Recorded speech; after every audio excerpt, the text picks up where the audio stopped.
Baseball is dead. Rest in peace. Today's Wednesday, which means it's my last day in the United States of America. Oh, yeah. God bless. God bless. I mean, it's a great country, 1776 and all that, and freedom and So you're Statue of Liberty and George Washington and all that. You're sticking to it, huh? Yeah. If he gets elected again, I'm leaving this place. Didn't Rosie O'Donnell actually do that? I think she did. Yeah. Oh, good. Well, you know what? Good for Rosie. Good, I believe she's in Ireland. Ireland, yeah. So that's what I was going to go to Ireland during the pandemic. Yeah, I had a buddy in Ireland that I was going to go see, and then they were. You just have like, no friends. It's actually worse. I do. Well, I had an Irish friend in the United States who had to go back to Ireland because I think their work visa expired. Yeah. So I was going to go to Ireland and just didn't have it. Never been. But I've also never been to London. So I'm excited to be there. Yeah. The old UK. I've never been to London. Really no desire. I would take Ireland 1,000 times over London. 1,000 times. Ireland over London. Yeah. I would personally. I've never been to London, and I'm sure London has lots of wonderful things to offer. I'm sure there's probably more people in the UK listening to Baseball is Dead than folks in Ireland. You're spitting in their face, Dallas, which is not really. I'm just hey, you're saying, hey, like fuck your country. I'd rather be in Ireland is how it comes off. I'm just saying how it comes off. I know you didn't say that, but we are stepping into some interesting political historical territory. Right. Right. That would be Jared. I have just opted to say, yeah, buddy, you start throwing around UK this and UK that. I said I'm going to London and I wanted to go to Ireland. You said Team Ireland, fuck the UK. That's what you said. So I would take Ireland in my I tried to build up both, and I feel like you just for no reason picked a side. Like no one was asking you to do that. You know? No, I made it abundantly clear that if I had vacation time to spend, I'm not spending it. If I have options, and I've got Ireland, a place I've been to, or London, a place I haven't been to, I'd like to go back to Ireland. Okay. All right. Thanks for clearing that up. I was confused at first. I was like, why is this guy just slandering the United Kingdom? You can keep your bangers in mash. Anyways, speaking of epic battles like Dallas Braden in the United Kingdom, how about the Cubs and the Dodgers? What is with? I mean, how many games have we seen like this in like a Wrigley. week's time? I know it's the Cubs have been a part of multiple bloodbaths here in like within a week and a half, but it's not like a. I mean, these are close back and forth heavyweight bouts that are occurring at Wrigley. 10, 11, 12, whatever. Like it's been nuts. The Dodgers Cubs game last night. And then the D-backs Cubs game, I believe it was on Friday at Wrigley. Those are the games that if there's ever a baseball movie and they depict a baseball game, that's how it goes in the movie. And then real baseball fans watch it and you're like, that's not how baseball really is. Like it's not, they're not these like epic back and forth battles where everyone's hitting home runs and there's, 8-run, eighth inning comebacks. Like it just like that's not how it goes on like a typical Wednesday. But last night we had Dustin May versus Shota Imanaga, who interesting stat. I think not his like pitching record, but the Cubs record when he takes the mound. They have like a 750 winning percentage when he takes the mound. It's something they win 75% of the time when he starts a game for the Cubs. What I loved about this game, outside of the fact that it was back and forth, dramatic, you had a walk-off, you had homers, lead changes, all of that, is that in today's game, like if a starter gets roughed up a little bit, he gets pulled. He's not long for this game. Like you're not seeing premier starting pitchers left out there to eat 5 earned runs in a start. But both sides almost had this like handshake agreement where like, no. This is Dustin May versus Shota Imanaga. Like, sure, that both of them don't have their best stuff. The ball is flying. Pretty much any time a baseball meets a baseball bat in this game, it's finding grass. Like, it's soft contact. We're getting knocks. Hard contact. These balls are going over the fence into the basket or off the wall. There was a play, ball hit to center field where like one of my first thoughts was, if you're a Cubs fan, you love Wrigley. It's history. If you're a baseball fan, you love Wrigley. But if you're an outfielder of an opposing team who's never played for the Cubs and you're out there trying to like feel for the wall and then you jump up, but you don't quite know where the wall is. And then you come down, you're just scraping your hand on weeds and thorns and bushes. Part of you has to be like, this is fucking stupid. Like, I get that it's history. I get that the IV is part of the culture here, but this hurts to dive into trying to catch a baseball. That's just the thought that I had. You're mad at the foliage? You can't be mad at the foliage. I know I'm you're not. I'm not. I'm feeling the vibe from the outfielders that have to play there, but not every day. Well, it is a, it at times can be a 3-ring circus there with the wind and how the baseball can get knocked down and carried away. But when I see games like this, like I get, because what both guys got through 5, right? Yeah. Yeah. So to your point, it was like, look, we are going to squeeze every bit of juice out of these starting pitchers today because of how things are going that we can. Like, this is basically just can you outlast the other guy without giving up as many runs as the other guy? And I know that's typically the way you like to think about going out and pitching, right? I need to give up less than he does, and I'd like to stick around longer. But in a game where everything is getting smacked like this, that's ultimately what it turns into is, all right, here we go, boys. We're back at it. I'm going to get back out there and let's try to keep it to a minimum, and we'll see how long I can get out there and last. How about Ian Happ and Kyle Tucker as a nice little 1-2 punch at the top of that Cubs lineup? Like, Ian Happ, I know when we think about, the game's premier players, we're not putting Ian Happ in that conversation, but he's getting the damn job done for not just the walk-off at the end of the game. I mean, the Dodgers punched the Cubs in the mouth in that first inning, go up 3-0 quick. And then Ian Happ's just like, all right, double, boom, like just right back at you. And then Kyle Tucker, I mean, they've formed a nice little tandem in that Cubs lineup. And I know it's not been the best start for Dansby Swanson this year, but I think Dansby's the one that I'm talking about. He was the one that hit the ball to dead center that just kind of kept carrying and wasn't able to be reeled in. It just kind of like went off the wall. He ended up with a triple out of it. But yeah, this was a game where everyone could say that they contributed, and it was quite entertaining as a neutral baseball fan. Well, and Ian Happ, look, I mean, I'd be lying if I told you I knew what he was hitting right now, but I believe 271 with a 732 OPS, 358 on base. So I was going to say, I think it's around 280, but I don't know how many homers. 2? 1 homer? 2 homers? 2.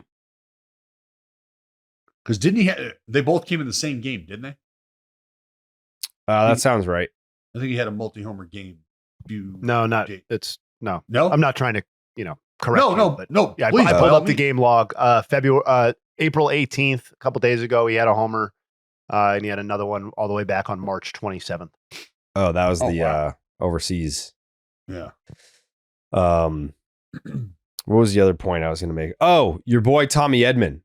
Why does he hate the Cubs so much? This dude, every time he plays the Cubs, it's doubles, homers. Like, he's hitting the gaps. Like, what's going on? Why does he hate the Cubs so much? I mean, this is just a guy that apparently a large portion of baseball slept on and thought, you know what? Like, okay, Tommy Edman, like what's he really bringing to the table? Like, okay, so we can play multiple positions. Outstanding. That's great for the Dodgers. They got another super utility guy. And the guy's a fucking ball player. Yeah. The guy is a ball player. And I don't know, and I'm not saying that you were thinking this, but I don't know why people would look at him and think like this is not a guy who I'm not telling you that he's going to be able to sustain and maintain what he did here, but give me a better utility player in baseball than him right now. What's his name? Donovan with the Cardinals. Brendan Donovan. Yeah. Better than Tommy Edman. Jayhay, give me a statistical head-to-head on Edman versus Donovan. Who's winning that battle? Stand by. Entering play today. That's what I want to know. Entering play on April 23rd. Let's have a utility man battle. All right. So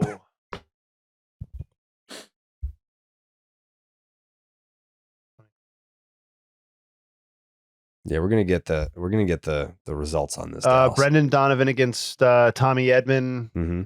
Oh, it's close. But it is currently Brendan Donovan. There you go, Dallas. Yeah, leads in WAR, batting average, on base percentage, OPS, adjusted OPS. Does not lead in homers, does not lead in RBI. Those belong to Tommy Edman by considerable margin. The banger, Tommy Edman. It is close in wins above replacement. It's within the margin of error. It's 1-2 and 1-4. So similarly. Oh, there you go. Yep. There you go. Wow. That was a nice little side by side. I like that. Thank you. Thank you, Jayhay, for the succinct comparison between the two. No problem. Great game. Cubs walk it off. Very exciting stuff. And again, the Cubs just keep on rolling. This is a team that I think a lot of us, if not all of us, picked to win the division. But the conversation entering the season was, that's cute. You win the NL Central. That's cute. You're kind of just signing yourself up to get your ass beat by whoever comes out of the East or the West. We knew it was me. Well, it was a foregone conclusion. It was going to be the Dodgers in the West, and then whoever emerges out of that three-headed monster in the East, which is now kind of a two-headed monster with the way that the Atlanta Braves season has started. So shout out to the Cubs. They're much, much better than I think a lot of us thought that they would be. And that's with losing Justin Steele. Like, that is a huge, huge loss. A loss like that cripples most teams. And yet the Cubs still chugging along first place in the NL Central entering play today. Best run differential in baseball. Yes. I saw, Dallas, you made some picks yesterday. Do you have the balls to do more than 3 or no? Three was the perfect number. It was a great number. So just 3? Unfortunately, fell one short. Just 3 then? 3. The picks? 3. Okay. I'm just asking. Yeah, it's more than two, which is what I've seen from some other folks. No, I haven't done 2. You're a basketball guy too. Like you watch the sport. I don't think that you would consider yourself an expert by any means, but lifelong basketball fan for the last big fan. Like, you could speak to it. Underdog just dropped their playoff basketball promo with the extender. You can play your way to increasingly bigger boosts each round of the playoffs.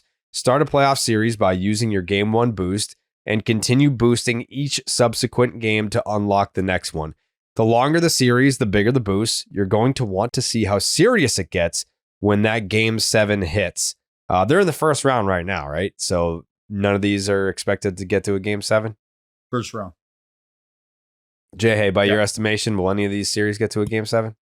Oh, I think it's quite possible. Ooh. I think you could be looking at a 7-game series over in Denver and Nuggets Clippers. Okay. Absolutely, yes. That'd be interesting. So hop on Underdog, the best place to make picks during playoff basketball, and get started right now. Make sure you sign up with the promo code Jared. That's JARED to get up to $1,000 in bonus credits and a special pick on Underdog. That's Underdog Fantasy promo code Jared. quickly mentioned the NL East and how what we thought would be a 3-team race has become a 2-team race. I'm not writing off the Braves. I'm not writing them off. But I know statistically we've already determined that teams that have gotten off to the start that the Braves have gotten off to have never gone on to make the playoffs. So some folks may or may not have written off the Braves. I can't do that. In good conscience, I can't do that. Dallas, you have a thought? Well, yeah. I mean, if you're in good conscience not able to do that, then what does that say about somebody who has experience around the franchise who it sounds like is willing to write off a marquee player that hasn't even played for the Braves yet? So I actually this morning took the time to, because I read the quotes. I wanted to hear the tone. So I went and I cut the audio myself. I downloaded the radio hit and I cut up the good stuff so that we could dissect it here on Baseball is Dead. Because what Dallas is referring to is Jeff Francoeur went on The Locker Room on Sports Radio 680 The Fan. And boy, did he have some Ronald Acuña Jr. takes. I actually had to leave some stuff out. Like he went off. And here's what are you leaving out? Like he was citing Hank Aaron and Bobby Cox and the juicy stuff is in there, but he kept going. But here is Jeff Francoeur on Ronald Acuña Jr. Ronald Acuña was warned time after time after time. After time. Let's talk like 10 times to run before he ever got yanked. This is the first time Jared Kelenich's ever done it. Now, real quick, do I think Snit's answer to it was great? Probably not. Probably not. He probably also didn't expect after winning 2 games in a row, this is what he was going to be talking about. And also to give you context, Jared Kelenic was sitting in that man's office Easter Sunday morning waiting for him for 30 minutes, crying and apologizing.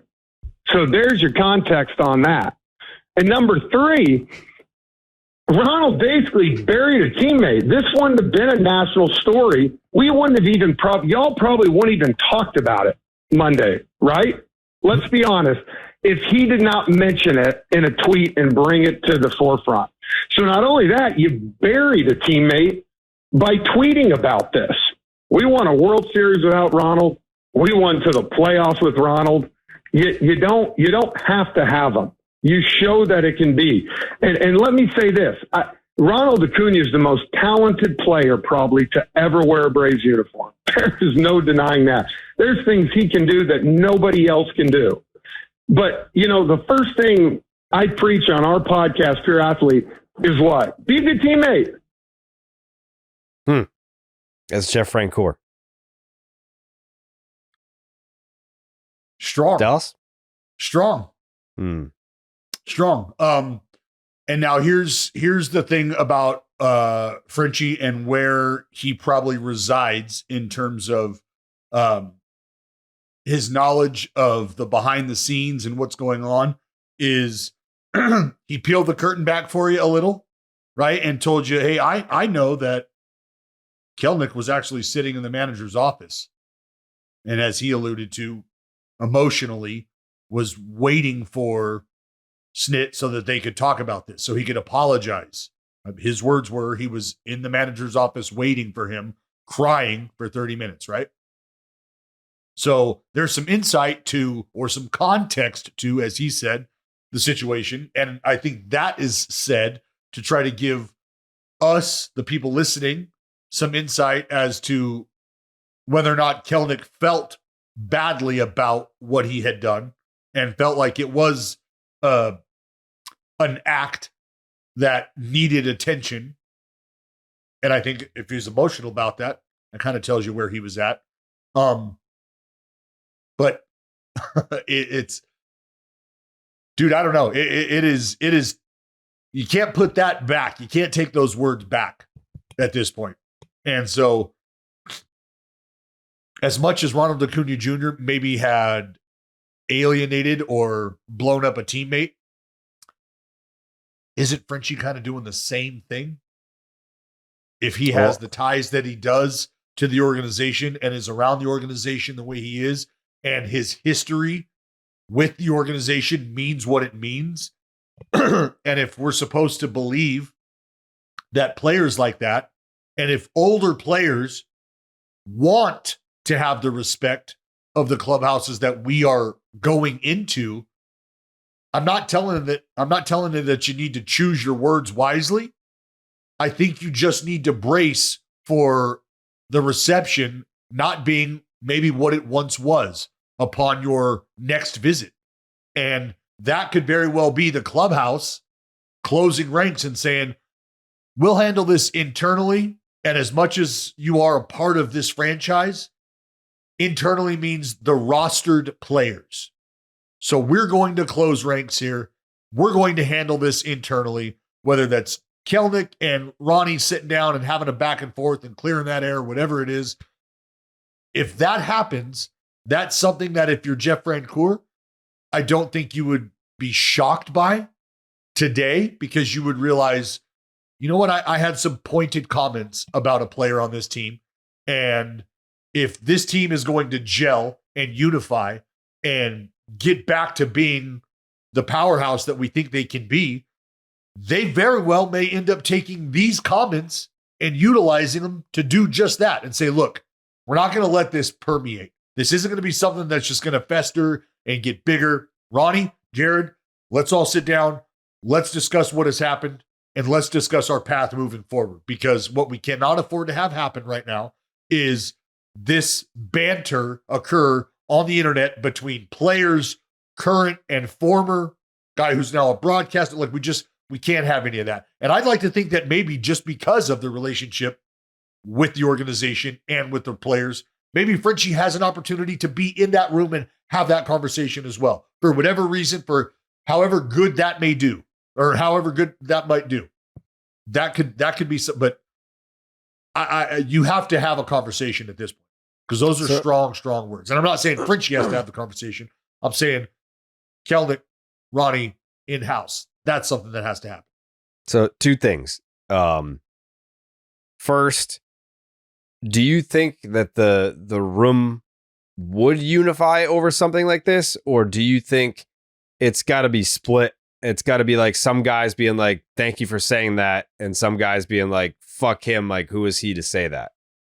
So if we're just trying to be objective about this, and you're listening to him talk about the context of Jared Kelenic and his emotion, and if you are to believe that, or if you are to allow that context to help form your opinion, then you also need to listen to the context of Ronald Acuña Jr. being told multiple / let's call it 10 times, which is what Francoeur said.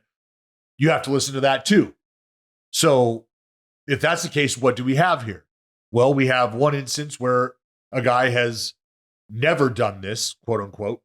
Again, Francoeur's words, not mine. A guy who has never done this in Kelenic, and then a guy in Ronald Acuña Jr. who has been asked multiple times and has had this addressed multiple times.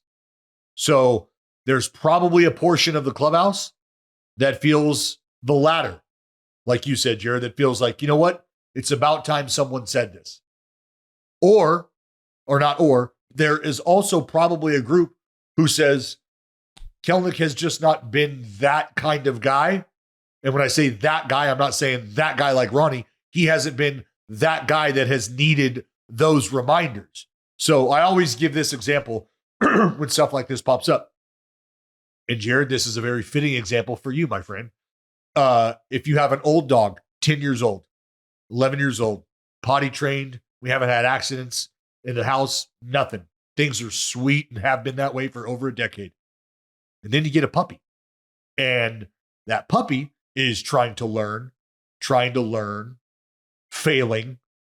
And that puppy is peeing all over the place. All right. Well, if that old dog should have an accident, your reaction is very different to that old dog's accident that never happens, as opposed to your reaction to that puppy peeing in the kitchen at lunchtime. It just happened at breakfast, and here it is lunch. I'm in the same spot. I'm having this same conversation. So your patience for the situation probably varies, and only if you're in the room do you understand how much patience has been exhausted with Ronald Acuña Jr. And only you, if you're in the room, know that Kelenic has never really had to have that sort of conversation had with him. We don't know that. Only they in the room know that. And so that's why these words from Francoeur, who was contextualizing all of this, that's why these words matter, is because where else would you be hearing this from? And a guy is closely tied to the franchise and a guy is closely tied to the clubhouse as he is, if he's contextualizing it, and this is all that we have, well, it would stand to reason that there's probably going to be differing opinions in that room.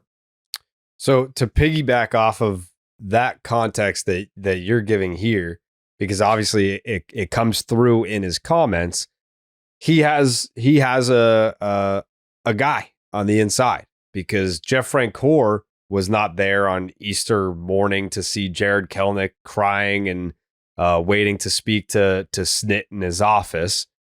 So he was told that by someone who would know that.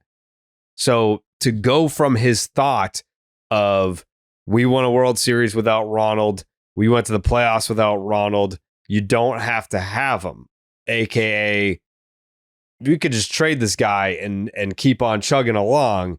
Do you think that is his opinion alone, or do you think he's hearing that because if he's hearing the direct story from inside the room, then I know, speaking from experience with stuff like that, you know, if I get a story from inside the room, or I have someone sharing an opinion with me and they're highly ranking, or they're a very influential voice, if they say something, then I'm like, oh shit, I can kind of get out in front of this and put this out as my opinion and then look like a genius later on when it actually happens. Do you think that there's some of that, where is this a standalone opinion, we don't need Ronnie? Or do you think there's people that are in the room now saying that Jeff Francoeur is hearing it and being like, yeah, they don't need him, like echoing the sentiment from inside the room somewhere? I think where Frenchie was coming from, and I'm not going to speak for him, but knowing what kind of a competitor he is, and I understand what this kind of talk, and I'm using air quotes for the folks that are listening, I'm using this kind of talk, this kind of speak, and I'm translating it through a competitive filter. And what the messaging could be while using a name, the messaging could be, we don't need anybody that feels like they're better or bigger than the team. And in this instance, that person, the subject matter, happens to be Ronald Acuña Jr. But I want to believe that Frenchie would have this sort of outlook on anybody who was creating turbulence, if there were turbulence there. And look, I mean, like it or not, Ronald Acuña Jr. tweeting out what he tweeted is something that creates a little bit of turbulence.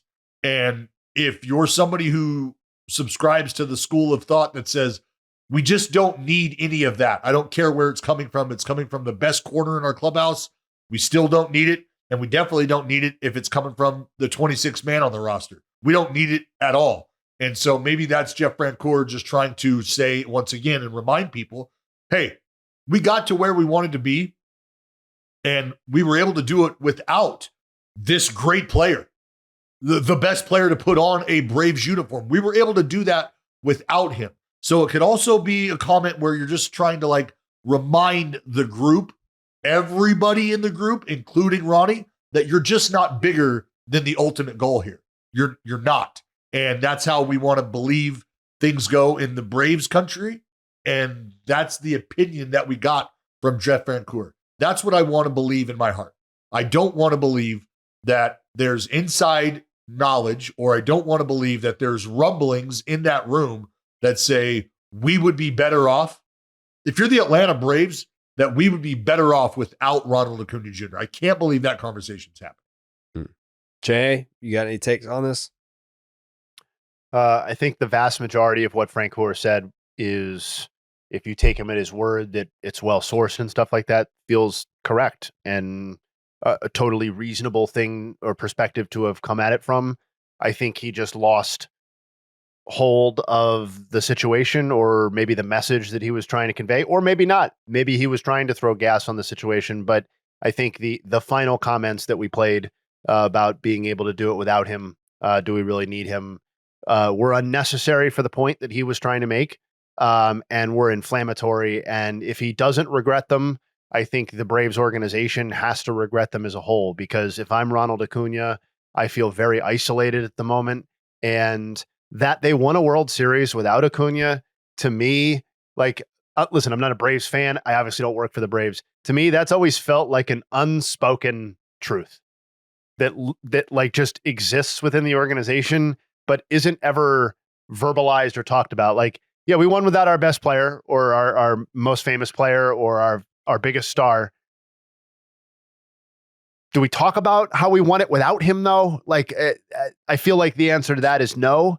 And like, there are 3 years left on his contract after this season, if you include the club option. So the terrible, no good, rip off Ronald Acuña contract is eventually coming to an end.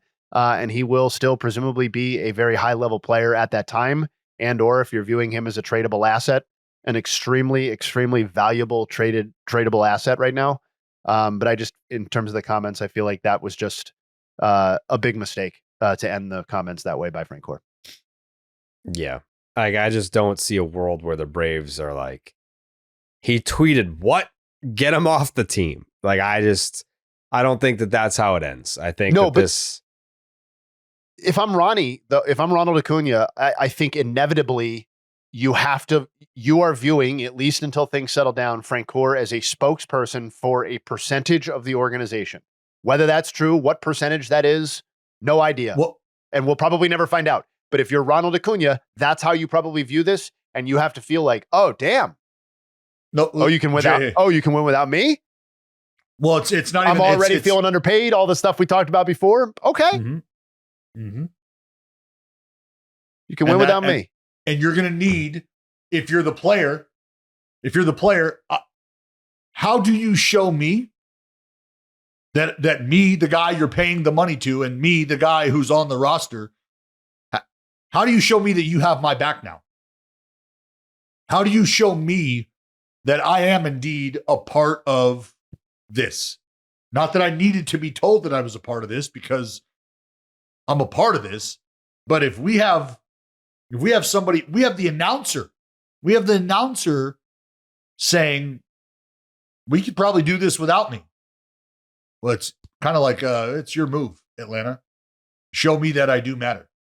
Show me that I do care, or that you do care. And that's where this becomes really interesting, because if you cycle back, and if there is truth to what Francoeur said about Ronald having to be reminded multiple times to not behave a certain way, well, now you might be coming to a head. Now the organization very well could say, you know what?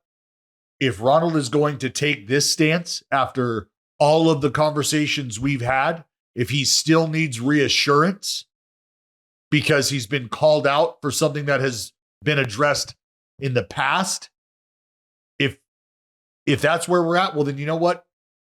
Maybe we do start to revisit this thing, because let's remember, we did win it without him, and we did get to the postseason without him.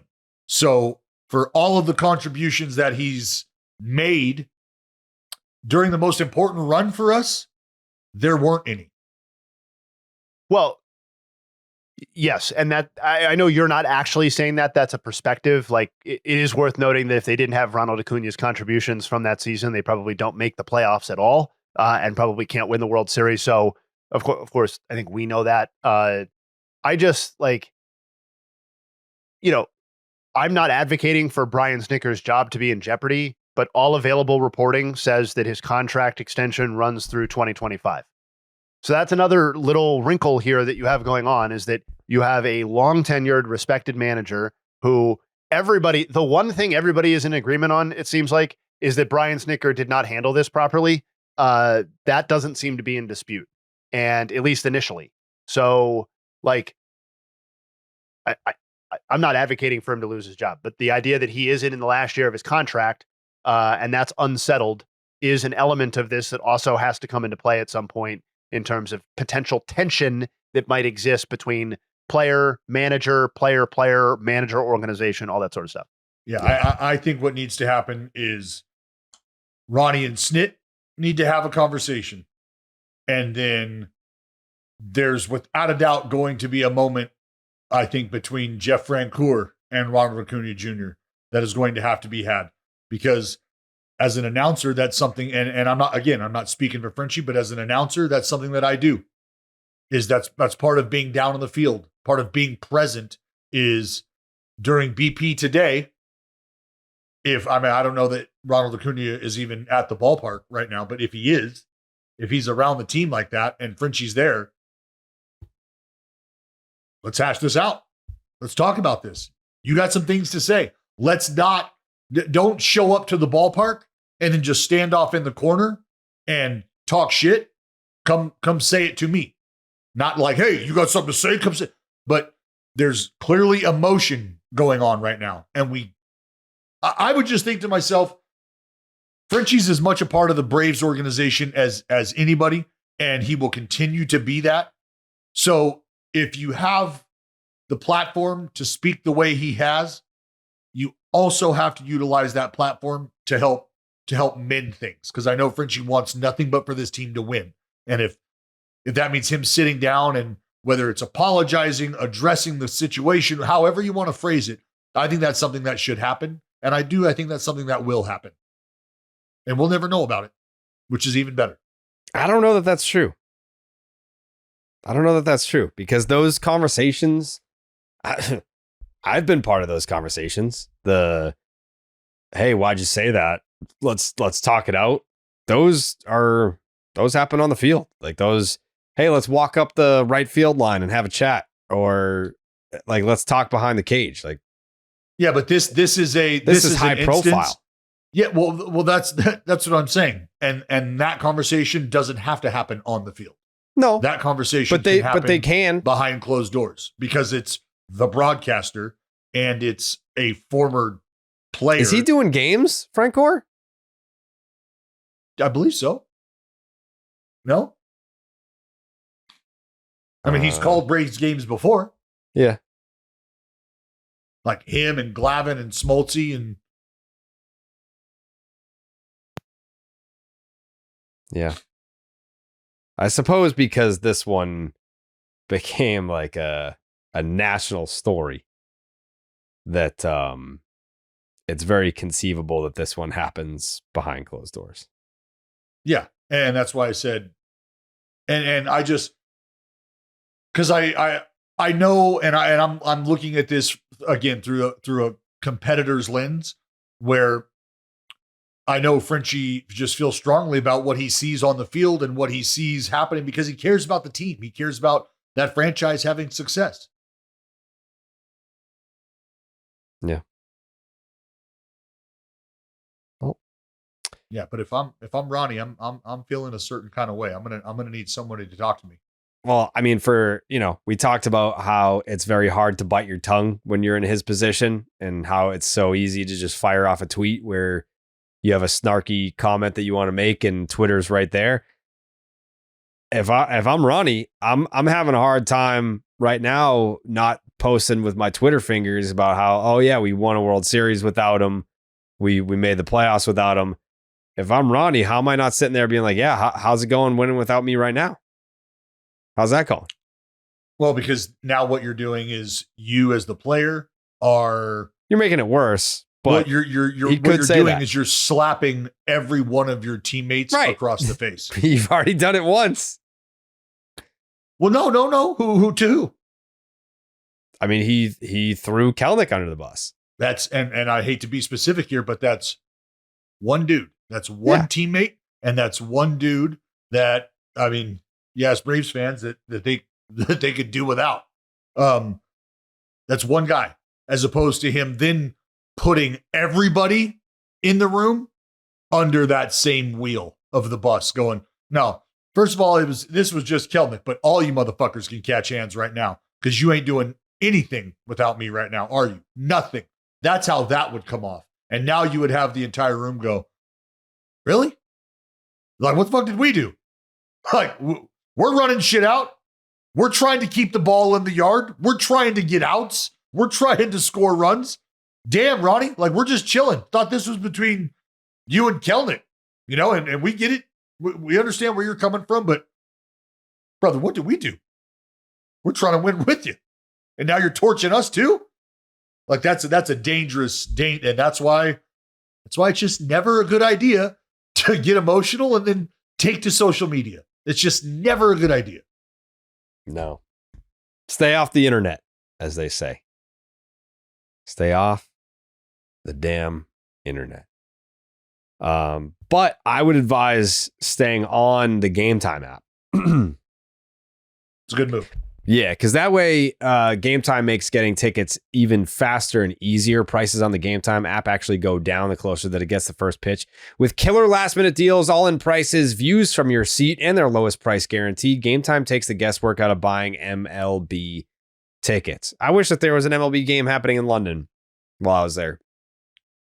We were supposed to go in 2019, but Dallas had it in his contract that he had to fly first class, and first class tickets to London were like $63,000. And they were just like, I don't think we can accommodate this trip. So the next time that there's a game in London, I would love to be there. I would love to be able to see some baseball. That was the year 2019 where it was Red Sox Yankees, and it was like 20-50 after the first inning. The balls were just flying out of the ballpark. You can, if you stay long enough, you probably watch the Jaguars play. I don't care about that. They go to last minute deal. Save up to 60% off buying last minute tickets for sports, concerts, comedy, theater, and more. Game Time Picks makes a last minute ticket buying even easier by quickly highlighting the best deals in the stadium. Save even more when you choose a section and you let Game Time choose the seats for you. Toggle their all-in pricing feature, and that'll show you the total upfront with no surprise fees at checkout. Get a panoramic view from your seat in the app before you buy. The lowest price guarantee or Game Time will credit you 110% of the difference. Your purchase is covered with the most flexible customer service policy in the ticketing industry today. Take the guesswork out of buying tickets with Game Time. Download the Game Time app, create an account, and use the promo code BID for $20 off your first purchase. Terms apply. Again, download the Game Time app, use the promo code BID for $20 off. Download the Game Time app today. Last minute tickets, lowest price guaranteed. Quickly, Jayhay, our guy, Triston McKenzie, DFA'd by the guards. Kind of a quick dismissal of the guy. I mean, I know it's been bad. But 4 relief appearances, 5 1/3 innings, and it's see you later. Yeah, I mean, it's a quick hook if we're looking at just what his contributions have been this season. And listen, I want to preface this by saying that I always have and will continue to root for Triston McKenzie. I think he's an easy story to root for, and by all accounts, a decent dude. But what we're really talking about is 3 full seasons of not being a contributor to winning Cleveland baseball, or in some cases, just Cleveland baseball at all. And I think it's a really unfortunate turn of events for a guy who spent a decent chunk of 2022 looking like not a Cy Young winner, but a mid to front rotation type of guy in his age 24 season, sub 3, 190 plus innings pitched, strikeouts to match. Like, it all looked like, and he was a real prospect. It all looked like it was coming together, but we're now at about 100 innings pitched of 5.5 ERA baseball since the start of 23. He's had an enormously difficult time staying healthy. And unfortunately, like, there is something, I'm not writing him off, but one of the concerns about Triston McKenzie coming up was ability to stay healthy. Would that body type, that base, allow him to withstand the workload of a full major league season, et cetera, the rigors of pitching. And I think right now the answer would have to be no. And I think it's entirely possible. He's a very interesting flyer for some other team, but I can understand why Cleveland moved on. Yeah. I hate to think about it like that, Jayhay. But I think when you go and you look at his track record, like as far as productivity goes, he went from 120 innings in 2021 and then a 71 inning increase the next year to 191 and a third. And I hate to say it, I hate to think it, but it feels like getting the body through that season is something that he was just never able to quite recover from. Yeah. And get back to that point at the beginning of that season where he felt healthy enough to take on the workload of 32 plus starts. And that just, that it pains me to think, because I mean, you're going to be hard pressed to find a few bigger fans of Triston McKenzie than I was. Fucking McKenzie. Like when the dude showed up, I was just like, oh my God. I loved everything about him.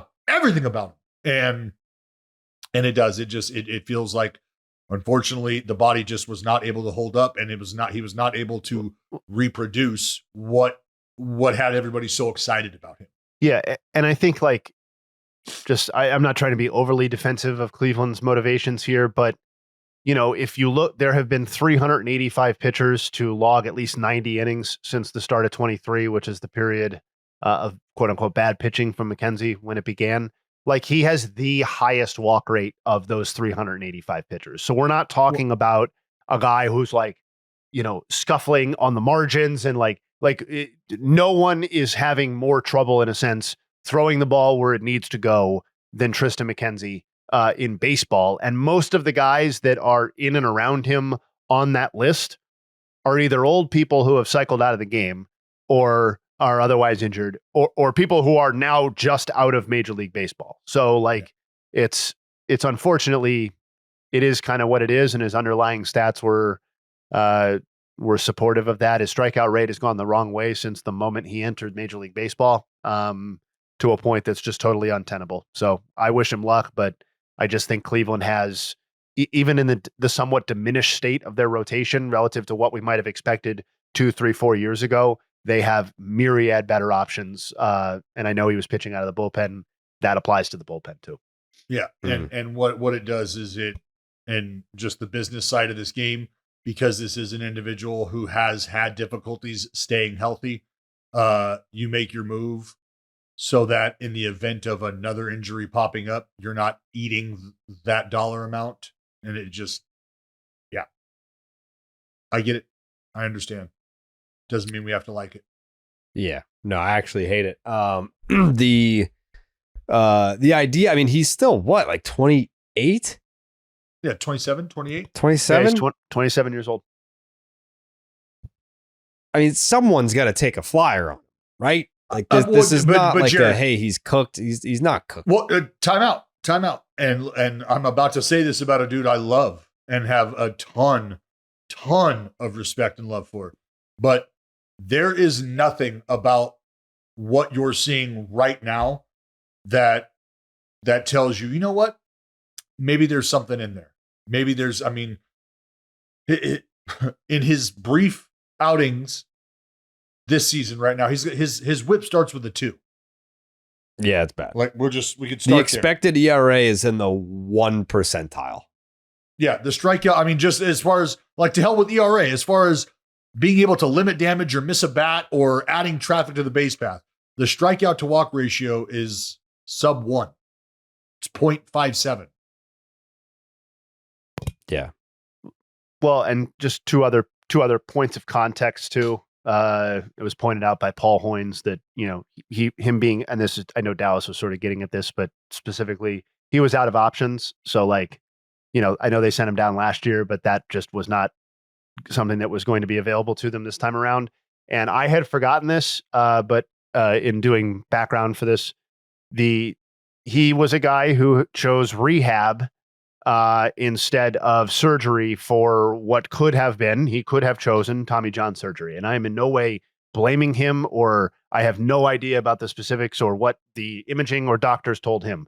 But that is a possibility for a fork in the road moment in his career, and it's not. I don't think it is at least somewhat related that he has never been the same pitcher since that injury and that decision.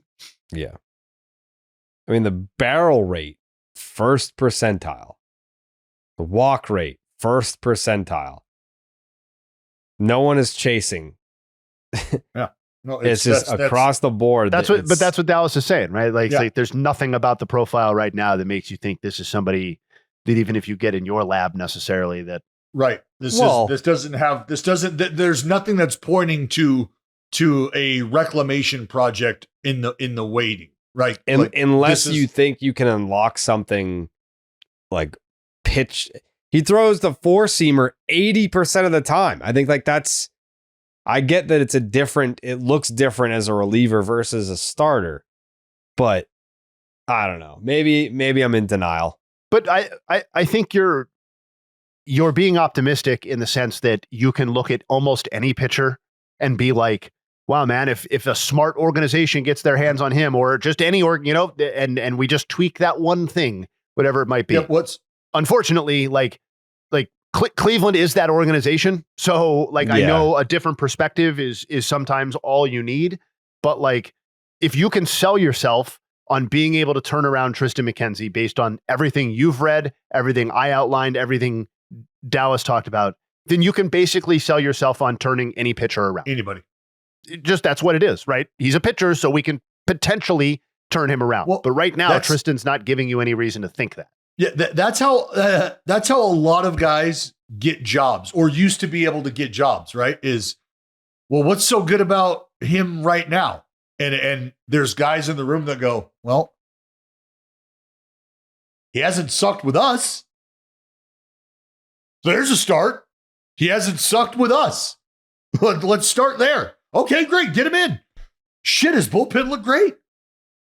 All right. And you know what? We had a little conversation. We talked to him about, maybe tighten up the slider and let's get a little further out in front of it. We're starting to get a little sweepy. Let's get back to the gyro so we can play off that fastball up top. And holy shit, now his first two outings are good. Dare I say scoreless?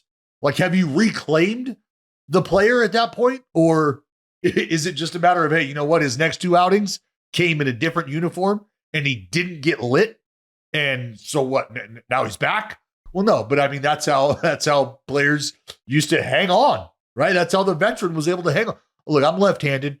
You got a fucking lefty somewhere in that lineup that you need to get out, right? Call me. I can get that done. That's the thought. Well, I wish him all the best. I hope he catches on somewhere. I hope he gets his career back on track because, as Dallas pointed out, great dude, very easy to root for. I mean, this is a guy that in 2020 just hopped on a live stream with us while we're watching playoff games. Just wanted to talk ball with us. Just a great guy. Loves baseball. Loves the game. So I would hate to see it taken from him for any reason. And he does a lot of great work in the community. He does a lot of great work with baseball camps and kids and shit. Like he's a dude who has gotten it since the day he showed up to the big leagues. And even before that, which is something that I really respect and I love about guys. They don't wait to get to the big leagues to try to give back and grow the game and utilize their professional platform. And this was somebody who, I mean, right away was in the mix. So he's a great dude. And I want nothing but the best for him. Dallas, without looking, who's the hottest team in baseball right now? Chicago Cubs. Nope. Oh, the New York Mets. The money, Spider-Man. The New York Mets. The Mets, baby. Love the Mets. All right, baby. Let's go. Get a home run, baby. Love the Mets. Let's go, Mets. It's the Mets, baby. It's all about the Mets. Let's go, Mets. 6 straight wins for the Mets. The first place New York Mets off to a 17-7 start. And you don't want to go to City. You want to know what their record is at Citi Field, Dallas? I believe is it 12-1? It is 11-1. 11-1? 11-1 at City. Crowds Well, they're rocking shoving it Lindor. They are shoving it up everybody's ass right now. Yeah, as they should. You know, that's what happens. How many times have we seen, and I'm not saying that they assembled, a super team in one winter. I think handing out the largest contract in North American sports history kind of puts you in a position where it's like, yeah, like you guys went all out and all that. But it was one player. They didn't assemble a super team in one winter, but they've got a lot of talent on this Mets roster. They've got the homegrown guys that they've given contracts to. Guys are getting paid over there. The return of Pete Alonso could not be going better for Pete Alonso. We kind of dipped into it a little bit saying, I think the way that the offseason went for the polar bear, is this a situation where you approach him right now and say, let's forget that happened. No, hey. Let's rip up this bullshit deal that we gave you and let's keep you here, because the price tag is going up by the day. Leads the league in doubles. He's got 10. He's got 6 homers. He's already driven in 25 fucking runs. It's April. And we still have a week to go. We have a week to go in the month of April. He's already driven in 25 runs. Leads the league in OPS plus 223. The OPS is 1150. He's hitting 349. It's not just all, I'm the big guy that can hit all these home runs. He's hitting for average. He's getting on base at a 452 clip. So if you're Stevie Cohen, you kind of, I don't even think like he may have too much pride to apologize, but he may just say, my apology is in the form of a 5-year deal. Here you go. No, I got Uncle Stevie. This is what Uncle Stevie needs to do. Uncle Stevie needs to go, so Pete, we've got a deal just for you. We're not offering this deal to anybody else. Yeah. We've got a deal just for you. Right now, right here, right now. This is what we're willing to do for you. I know this Pete has a sense of humor. Yes, absolutely, Jayhay. Absolutely. I'm not telling you that this deal's going to last forever, Pete. And I'm not telling you that this deal's going to be on the table for you tomorrow. But I can tell you right now that there is nobody in baseball that we are going to offer this deal to you. That you are our priority right now. Yeah. Right now. And I'm going to be honest, Pete Alonso would appreciate that. Pete Alonso would 1,000% appreciate that. You could conceivably get to a point, I think, right now where you could make Pete Alonso a Met for life. Yeah, I would give him 5 years with 2 option years. Why not? Make it happen. Give him a chance to have the last 2 vests. Don't leave him hanging in the breeze. Say, all right, it's 5 years guaranteed, and the last 2 years vest based on plate appearances or what have you. What does that 5-year deal look like to you? Probably somewhere in the 30 AAV range. Yeah, I know you're going for it's the wrong side of 30, but I think it's the wrong side of 30. Respect. How much respect do you have to give Pete Alonso though? Because I don't mean that like this is somebody that should be disrespected. Yeah, I mean understanding based on what I just said and the joke behind it, right? You know that this is a dude who, hey, get me to the Derby, make me an all-star. I just want to give the people what they want. I just want to be a part of this. Yeah, right? I think I go 5 for 150, and the last 2 option years makes it 7 for 200. Yeah, see, I was thinking probably something a little lighter than that. So you're not giving him 30 a year. I was thinking probably more so in the 23 to 25 range. 25 times 5, and then a couple option years. Mm-hmm. At what, 18? Probably a little lighter than that as well. Wow.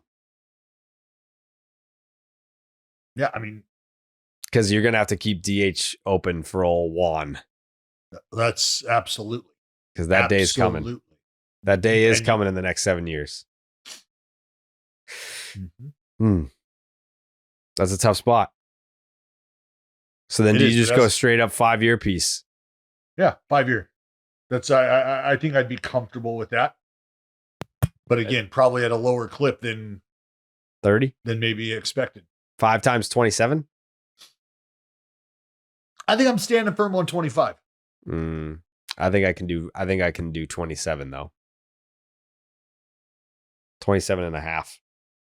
Let's break out the old calculator. You guys negotiate are soft, is deal. What you are. You guys are never going to make it on the team side. Never going to make it on the team side of the biz. I'm telling Pete, what a wonderful vibe we got going on this year. Let's just ride this out. Let's ride this out. Let's bring home a World Series, and then let's have the conversation. Wow. Then you tear that up, and we negotiate ourselves a nice, robust 5-year deal like you're talking about. But there's no need to do that now. Why would we do that now? Everything's just good the way that it is. Yeah. Well, what you're doing in essence right now is you're keeping the pork chop right where it needs to be, which is just on the other side of the cage. Or dare I say, you're keeping the seal carcass just on the other side of the polar bear's enclosure. We know that the polar bear would absolutely love to mangle that seal carcass, and he would love 5 years worth of seal carcasses coming his way. So what do? You let him eat the way he's eating right now, and you just keep that carcass right out in front. This could be yours. This will be yours. Just keep hunting the way you're hunting right now. Keep doing what you're doing. I also don't think the Mets have any reason to fear Pete Alonso reaching free agency again. If that's the biggest downside here, that they don't figure it out before the end of the season and he once again reaches, okay, we'll figure it out. If somebody wants to give you $250 million, then God bless you.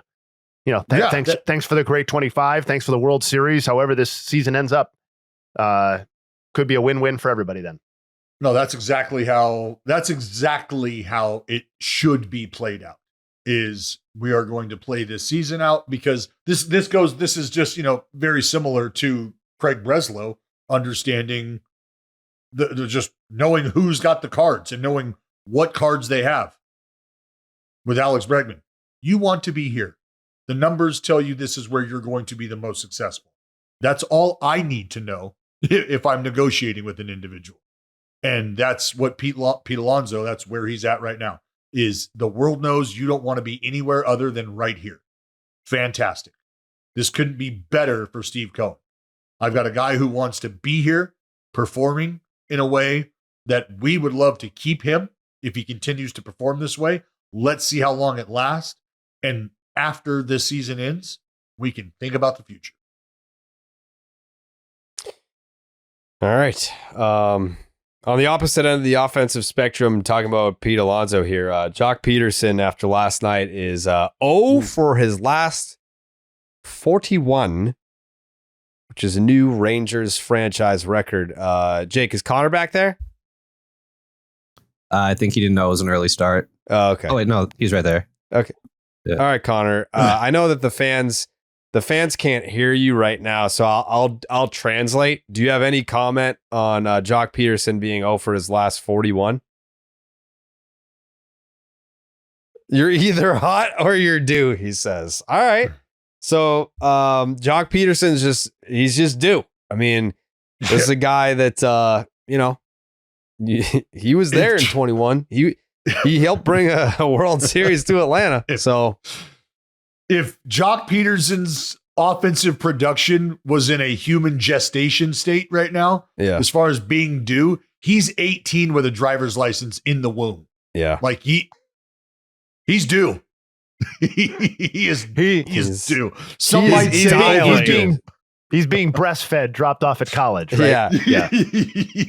Yeah. He's about 20 centimeters dilated right now. And I watched it front row last night, and I don't know how close he is to breaking out of this. No, I'll tell you, we're talking about what the numbers say. Nothing about the numbers suggest that the man is particularly close to making that good, solid contact that we're looking for, unfortunately. Yeah. You got any numbers for that, Jayhay? Well, we'll go with percentiles because sometimes I think those really help sell it. Obviously we know what his batting average is, so I'm not going to hammer that. But in terms of expected, he's probably much better. No, he's the first percentile in expected slugging, second in expected batting average, first in expected WOBA. First and second are bad. If you're not totally familiar with the Baseball Savant page, launch angle sweet spot percentage, which I would have to admit is something that, I'm not sure I'm ready to assign an enormous amount of value to yet. But if you're talking about, are there signs or is there something going on here? No, that's first percentile as well. So, 0.27 against fastballs. Do you like 1 for 37 against fastballs? That feels, it sounds like I might be making fun of him at this point. I'm not. It's more like this page is so bad and his start to the season is so bad that it's like, it's like a traffic accident. It's like when you gawk at the side of the road as you're like, oh my God, rubberneck. Yeah. That's how bad everything is for Jock Peterson right now. You stare at it for 5 minutes. You're like, oh my God, there's a new way for me to think about how bad he's been. It is historically bad. I mean, it's the longest hitless streak in franchise history for the Texas Rangers. I don't want to pile on with the negativity here, but it is something that I feel like we have to note because we do talk about him a lot and his potential resurgence. So it's only fair that we give an update on the resurgence that isn't quite happening. That would be Mike Trout, who is hitting a $177 on the year with a 781 OPS. Like, homers. Yeah, he's got 8 homers, only 1 double. 8 homers, 1 double, and that's 9 of his 14 hits are right there. You have a thought, Jay? I do actually. Yeah, please. I'm going to take the opposite approach on this one. If you're expecting return to peak Mike Trout, be very worried. Fine, go ahead. Eat as much worry as you care to. But if we're talking about, is this a guy who's like cooked because he has a sub 200 batting average and a 700 whatever OPS? I would say absolutely not. I think in this case, all of the underlying stats suggest that he's getting unlucky or however you want to describe that. But like, we're talking about one of the 6 or 7 best expected slugging numbers in baseball. Like his expected slugging right now is almost identical to what Shohei Ohtani's is. It's better than Corbin Carroll's. It's better than Kyle Tucker's. So that stat is not perfect. Expected stats are not perfect. There's a lot of holes you can poke in them, but it's telling you something. The league leaders are Alonso, Judge, Freddie Freeman, Aranda, Tatis, and Ben Rice.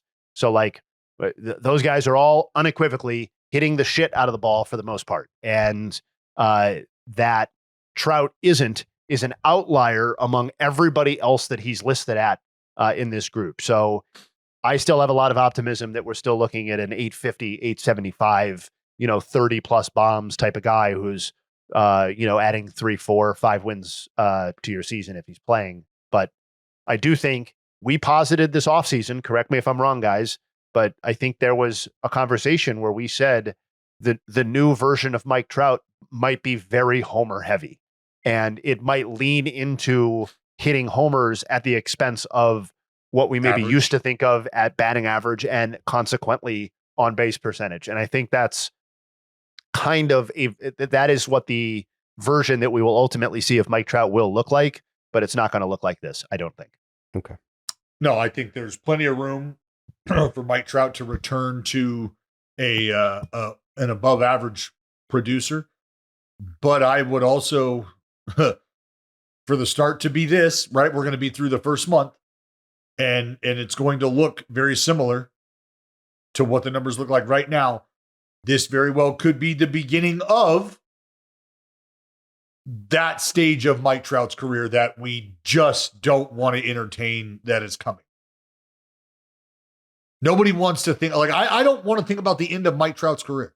I don't want to think about that because of what we've missed, because of what we don't have, because of the legacy that isn't there. And that sucks to think about for me. It absolutely sucks to think about.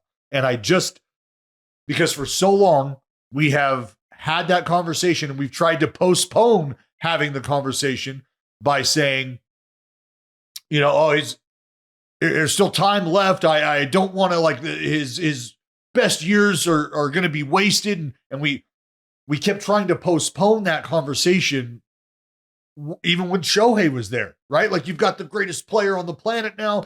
Things are going to go well. Like, I hope they don't waste this. I hope they don't. Well, we are well beyond that conversation now. So what lies beyond that conversation? Is it the resurgence of Mike Trout?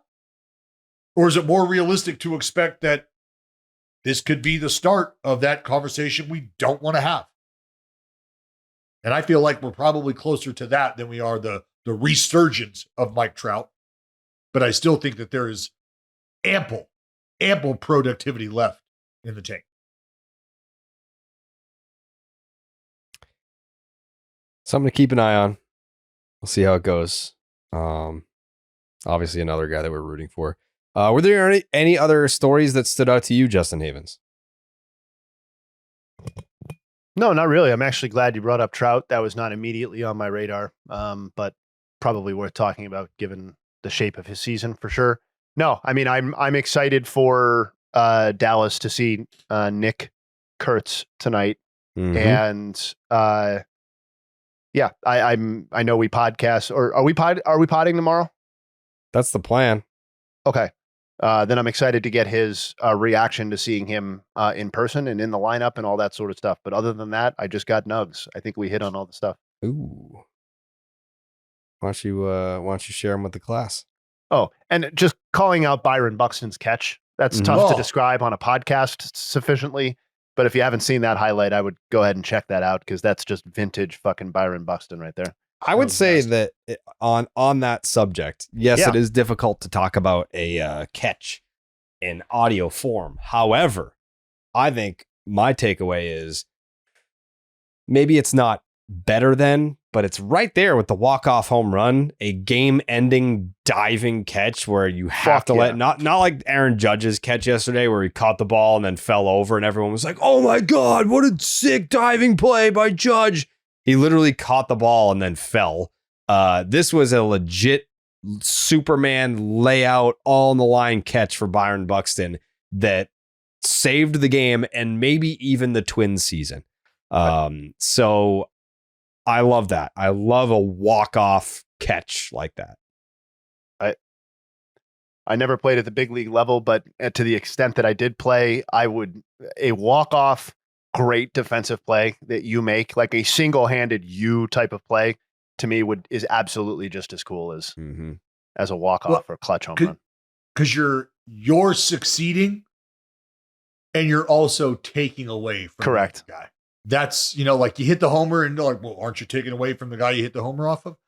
Yeah, but it's really just about the glory of hitting the homer. That's what everybody's latching onto, is the dude who hit the homer. Unless you're Mitch Williams. Yeah. Ouch, Jay. Yeah, so I'm with you. Oh man, that would feel so cool.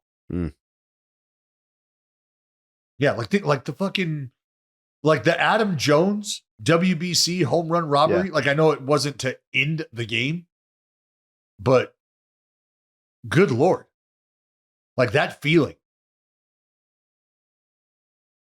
I mean, we talk about the Dwayne Wise and Endy Chavez catches and stuff like that. And, I know those are greatest catch in baseball history, Dwayne Wise. Yeah. Not exactly what we're talking about, but I remember them so vividly because, defensive plays in those contexts, in those crucial moments, I think are just as memorable as the Joe Carter home run or, whatever your signature home run walk-off memory is. Nug time. Anywho, Nug time. Just a few things that when we were talking Cubs Dodgers, I had pulled up a few nugs that I didn't get to. I just wanted to rattle off. Totally agree on the Ian Happ point. Since 2022, he's been one of the dozen best outfielders in all of baseball. I'm not sure most people would recognize him as such. Classic case of a guy who does lots of things well and maybe not any one thing at an elite level. Those guys tend to get a little underrated. Pete Crow Armstrong was one of the offensive standouts of the game last night. Again, like, I know it's a little bit hidden because you have to appreciate defense and maybe tune in to see the Cubs play to fully appreciate it. But the only position players more valuable by F-WAR than Pete Crow Armstrong since August 1st of last season are Aaron Judge, Bobby Witt Jr., Corbin Carroll, Shohei Ohtani, and Francisco Lindor. So literally the people who won the MVPs, the people who finished runner-up, and Corbin Carroll. That's the level of impact that we're talking about from a guy who, if he can hit at the level that he's shown since then, he's literally maybe the most impactful defender in all of baseball right now. Did it again with the bat last night. Brought up Imanaga. Weird start in a lot of ways. One of those ways was that he allowed more homers than earned runs. 3 home runs allowed, 2 earned runs. He joins Ray Burns on August 18th, 1977 as the only Cubs pitchers in franchise history to allow 3 or more homers, but 2 or fewer earned runs. You guys were talking about Wrigley. I got to shout out a fascinating article that was posted at the beginning of the season in February talking about wind-aided baseballs. And the nugget that's relevant to Wrigley here is that there were 600 batted balls that have been pushed more than 25 feet across 23 to 24, those 2 seasons. 40% of those were at Wrigley Field. Oh. So in terms of, is the wind impacting? And sometimes it's good or bad. It's in, it's out. But it's in terms of magnitude of impact, cannot be compared. Mitchell Parker is the first Nationals left-handed pitcher with 8 or more innings pitched and 1 or 0 hits allowed since Gio Gonzalez on July 31st, 2017. Tommy Edman has more homers in March and April this season than he has. One fewer homer in March and April this season than he had across 2019 to 24 combined. So power surge. He might not be Brendan Donovan overall, but that power surge certainly is coming. Aaron Judge enters play today, 411 batting average, 25 RBI in 24 games. So he will almost inevitably have a 400 batting average and 25 or more RBI when we podcast tomorrow. The only AL players in the wild card era to do that through the first 25 games of the season are Manny Ramirez in 95 and 2001, Marty Cordova in 2001, and Joe Mauer in 2009. So yeah, kind of a funky list. The last Yankee to do that is Paul O'Neill in 94. Wyatt, I just wanted to shout out, and this is for Connor, Wyatt Langford has been one of the very best hitters in all of baseball. The only players with a higher OPS than Wyatt Langford since September 1st of last season are Judge, Ohtani, and Kyle Tucker. Dallas saw that up front yesterday, but yeah, breakout is fully happening for a potential superstar. Those are the Nugs. Thank you, Jayhay. Yep. Dallas Braden, any final thoughts today? Yeah, just pumped up to watch Kurtzy. Yeah. Watch Nick Kurtz Mm-hmm. bang some baseballs. It's going to be a lot of fun. BP yesterday was a lot of fun to watch. How big is he?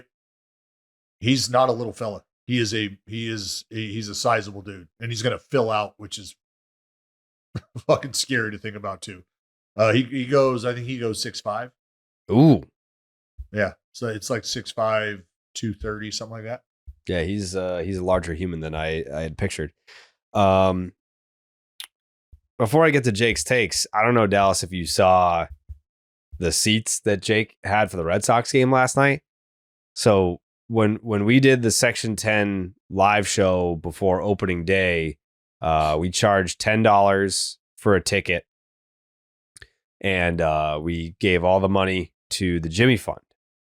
And Jake had a meet and greet before the live show that was just for Jake, and it was $5,000 a ticket, and there was no refunds if you didn't get to meet Jake. It was kind of just discounted like however many people he wanted to meet for as long as he wanted to meet them. That was the deal. Sure. He ended up with, I believe it was $8.9 million came from the meet and greet. And he bought a pyramid for $4 million. And that was the first big purchase. And now it looks like he has season tickets behind the on deck circle at Fenway Park. So I don't know how much that would cost, but I'm sure the pyramid costs more, but I don't know if he should slow down with his spending. Like as someone that's played in the big leagues and you've made money doing something, what advice would you give to Jake from like a financial standpoint? Just continue the rideshare agreement that you have with Drinkwater. That would be my best advice that I could give you. Is if you can continue to just latch on and hop a ride with those double D's, then I think you're in a great spot financially. And I would tell you this, Jake, you can't fucking take it with you when you go. That's true. You know what I mean? It's true. Can't take it with you when you go. Yeah. And as far as I know, and as far as I know that you don't have any children that I know about or that you know about. Mm-mm. So I mean, this is all about you, bud. Yeah. This is all about you. Yeah. Yeah. He's riding until the wheels fall off right now. Yes. Spin freely. Yeah. Yeah. Jake's takes. Well, it's just that the pyramid that I already got has already appreciated in value by so much that I'm just trying to offload the cash somewhere. Just got too much flowing in right now. So spending it on deck circle tickets is kind of the way to go. Yeah. I mean, you and Eamon got plenty of TV time last night. Jake's almost got killed by Christian Campbell. Christian Campbell, the king of swinging and letting his bat fly into the crowd, almost threw a bat right at old Eamon's face. Almost took his teeth out with that one. Jake didn't even flinch, by the way. There's a big net right in front of us. You really can't miss it. Yeah. Although I want to say there was a game last week where the bat went through the net. Dangerous proposition. Just staring down a Louisville Slugger flying at you. Yeah. With like, what is Christian Campbell's bat speed? Let's see. Jake's not worried. It just turned to fucking toothpicks before it gets to him. Out of fear. Christian Campbell. His bat speed is in the 66th percentile, 72.8 miles per hour. You could get out of the way of that. Yeah, you'd be fine. Jake's nimble. People don't know that about Jake because they always see him like stationary on the pod, but in real life, he's the agile king. Yeah. Quick twitch, Jake. Quick tits. Oh, quick tits. Oh, you quick tits. Yeah. Quick I like twitch, it. Jake. Is what The quickness they call of a cat and the speed of a mongoose. Yeah. I believe. Yeah. It's reflexes of a cat and the speed of a mongoose. Yeah. What, big pun? Is that what it is? Did I miss? That it's reflex. Yeah, reflexes. He's got the reflexes of a cat and the speed of a mongoose. Yeah. My final thought, shout out to Nick Pavetta, another 7 shut last night. He already has 3 outings of 7 shut this season. ERA is down to $1.20 after his 7 shut against the Detroit Tigers. Good for Nicky P. Good for Nicky P. He was a relentless, miserable prick, but no one said he can't pitch because he can. Shout out Nicky P for the start that he's gotten off to in San Diego. All I ask the listeners, please be patient. I don't know what the fuck is going on. Like, I just know that there's an itinerary where we're doing the Beatles tour. I'm going to be 5 hours ahead. You'll get your podcast one way or another, whether I can make the show or not. Whether it comes out at a different time or not, I don't know. I don't have all the information right now. All I know is that you will get your podcasts. Just bear with me / us for this 10-day period. If it's bumpy, Sorry in advance. If I'm not able to make the show, you're welcome. I don't know that that's an awful thing for the listening audience. So we'll do our best. Collectively as a team, we'll do our best. So as of right now, the plan is we'll be here tomorrow, Thursday, for the final BID of the week. And Family Feud tomorrow. Okay. And hopefully some more interesting baseball stories to talk about. Last but not least, I believe the plan right now is to launch a Baseball is Dead YouTube page that's just our shit. It'll be the podcast clips. It'll be Jayhay video essays, some other fun stuff that I think we're gonna brainstorm different kind of like spin-off programming that's all Baseball is Dead centric, just to have a home for Baseball is Dead.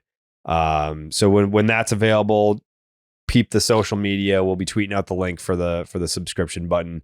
Any support would be greatly appreciated, as there's been quite the initiative to really hammer the video content. So that's great for you guys. It's great for us too, because I like doing it. But there's definitely more of an initiative to crank out some video content. So that's the goal moving forward, in addition to the podcast. If you're just an audio person, that's fine. You know, your experience isn't going to suffer because we're going to be, doing some more video stuff. But if you feel so inclined, please subscribe to the new YouTube channel. We appreciate that very much. It helps us tremendously. So thank you, and we will see you for the final episode of the week tomorrow.